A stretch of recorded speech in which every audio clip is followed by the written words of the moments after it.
Halo teman-teman, masih bersama dengan Bu Santi. Hari ini kita akan belajar tentang tema alat komunikasi. Subtemanya alat komunikasi tradisional. Bahasan temanya adab saat menggunakan kentongan. Adab menggunakan kentongan.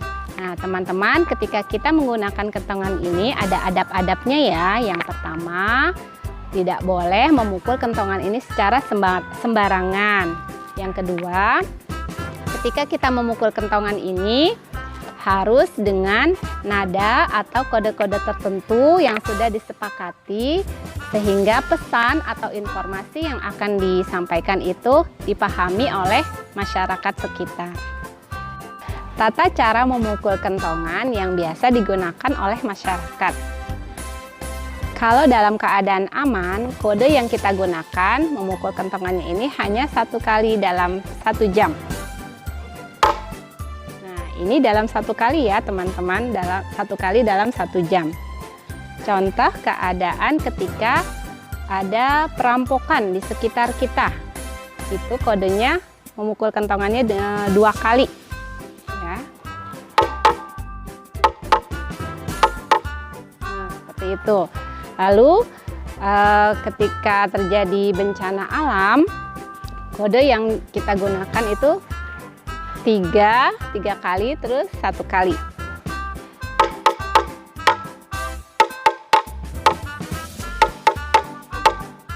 Seperti itu teman-teman, kode atau nada yang digunakan untuk memukul kentongan sehingga pesan atau informasi yang kita sampaikan melalui kentongan ini bisa tersampaikan oleh masyarakat.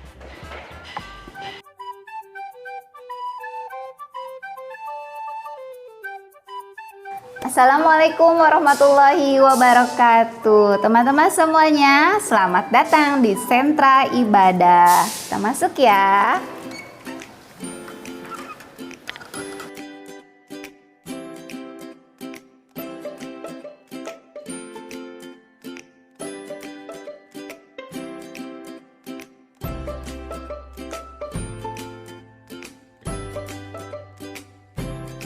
Nah teman-teman semuanya, tadi sudah menyimak video pembelajaran tentang alat komunikasi tradisional, yaitu kentongan.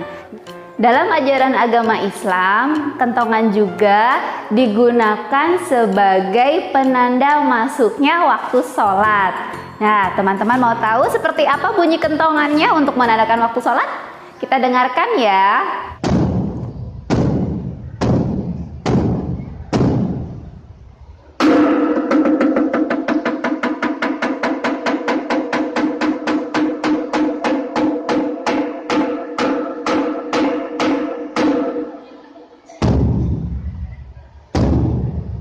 Hari ini kita belajar di Sentra Ibadah bersama Bu Novit. Nah teman-teman, tadi sudah lihat ya macam-macam alat permainan yang ada di Sentra Ibadah.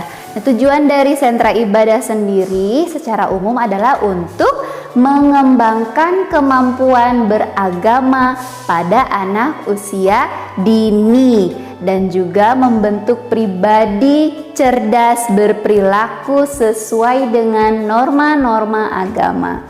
Oke teman-teman semuanya, kita sekarang akan belajar tentang huruf hijaiyah dan Nabi Ulul Azmi. Ya, sekarang kita mengenal huruf hijaiyah ya. Mengenal huruf hijaiyahnya kita dengan cara bernyanyi. Ya, teman-teman simak ya nyanyian berikut ini.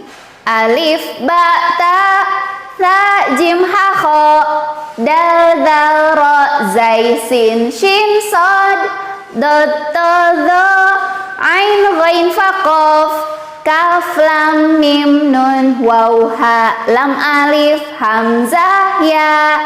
Alif ba ta sa jim ha kho dal dal ro zai sin shin sod dot to zo ain ghain fa qaf kaf lam mim nun waw ha lam alif hamzah ya.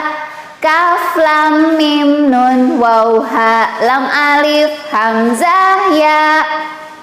Nah, teman-teman semuanya tadi sudah mendengarkan nyanyian huruf hijaiyah. Nanti teman-teman silakan dicoba ya nyanyi huruf hijaiyahnya ya. Ya, ini dia huruf hijaiyahnya ya.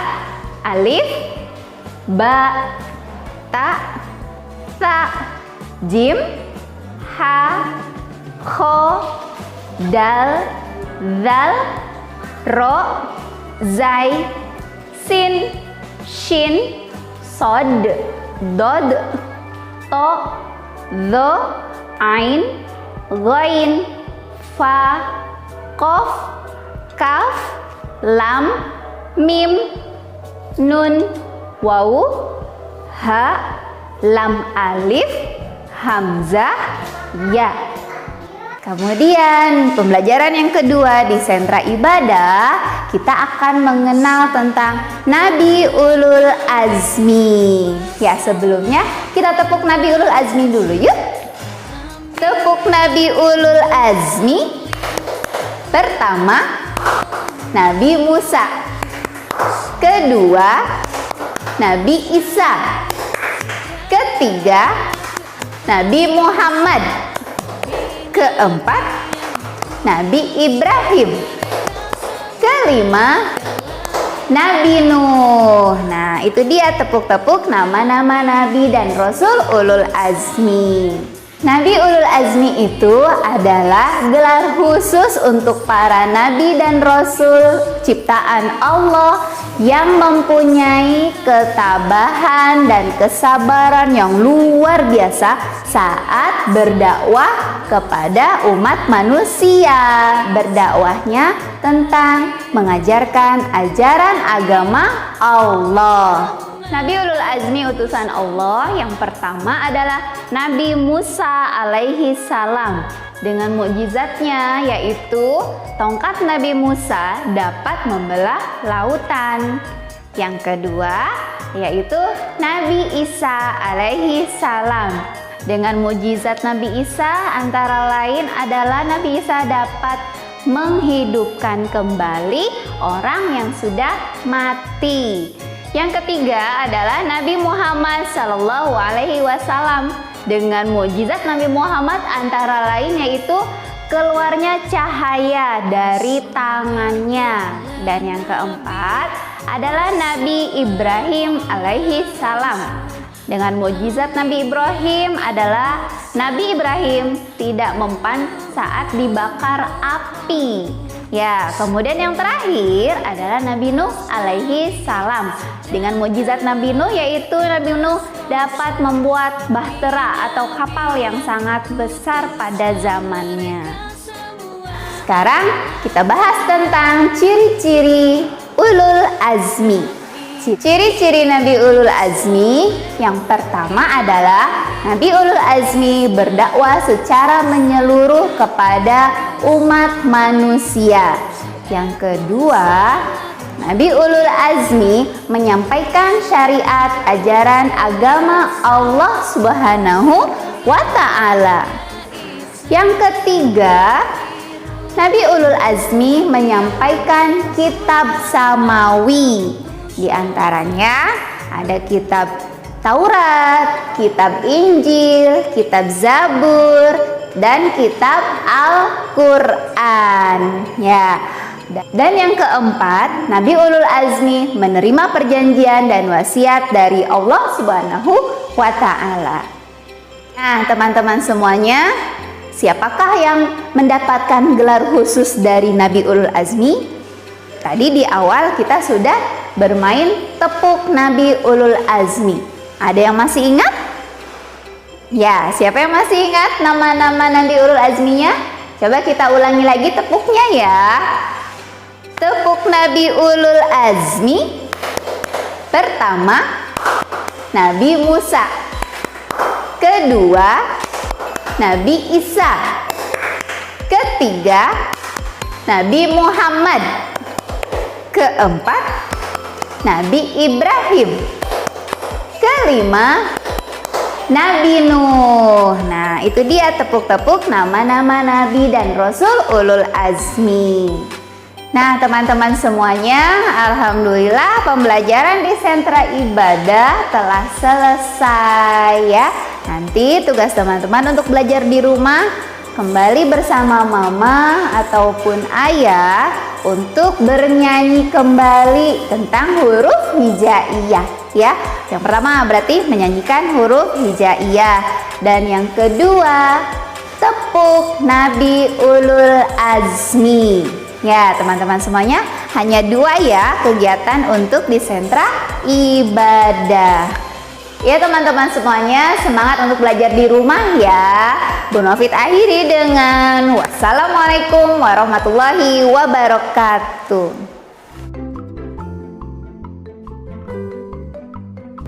Alhamdulillah teman-teman, pembelajaran hari ini telah selesai. Bu Santi pesan, teman-teman tetap semangat dan tetap ceria ya ketika belajar di rumah. Dan jangan lupa teman-teman tetap mengikuti protokol kesehatan ya ketika berada di luar rumah, seperti mencuci tangan dengan air yang mengalir atau hand sanitizer, memakai masker, menjaga jarak, makan makanan yang bergizi, berolahraga, dan jangan lupa salat 5 waktu, serta berdoa kepada Allah agar pandemi ini segera berakhir. Assalamualaikum warahmatullahi wabarakatuh.